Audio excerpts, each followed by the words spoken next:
There is a math trick para madali nating malaman ang sagot kapag nagsisquare tayo ng numbers from 1 to 99.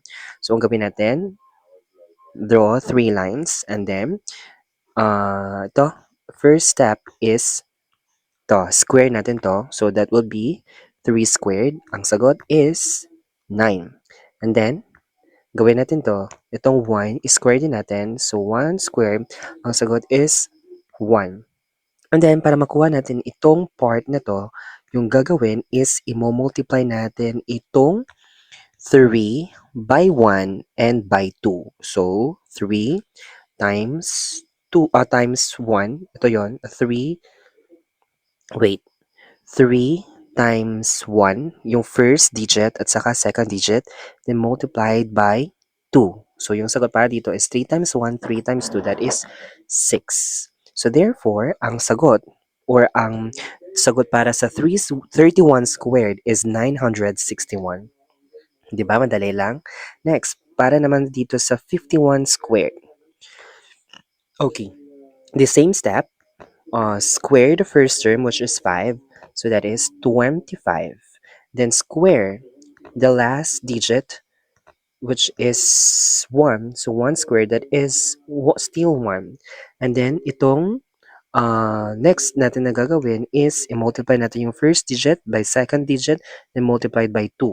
So this will become 5 times 2 times 1 times 2. So this is 5 times 1, that is 5 times 2, that is 10. So lagay natin yung 10 dito.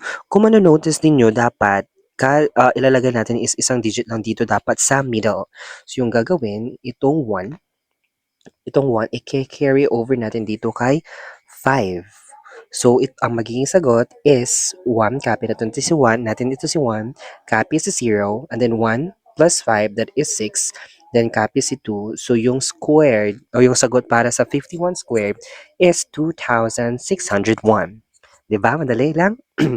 Next example, if you have 37 squared, yung gagawin is ganito rin, the same din. Square the first term. So 3 squared, that is 9. Then square the last digit, the first digit. Square the first digit, which is 3. Then square the last digit, which is 7. So that is 49. And then, para makuha natin yung sa middle, yung gagawin natin is 3 multiplied by 7 multiplied by 2.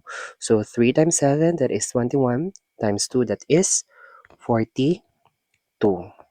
Okay, so dapat yung kada dito class or guys is isa lang. So yung gagawin natin is itong 4 i-carry over natin dito kay 2. Itong 4 i-carry over natin dito kay 9. So para makuha natin yung result, so copy natin si 9, si 4 carry over kay 2, so this will become 6. Then tong 4 i-carry over kay 9, magiging 13. So ang sagot is 1,369. Easy peasy, right?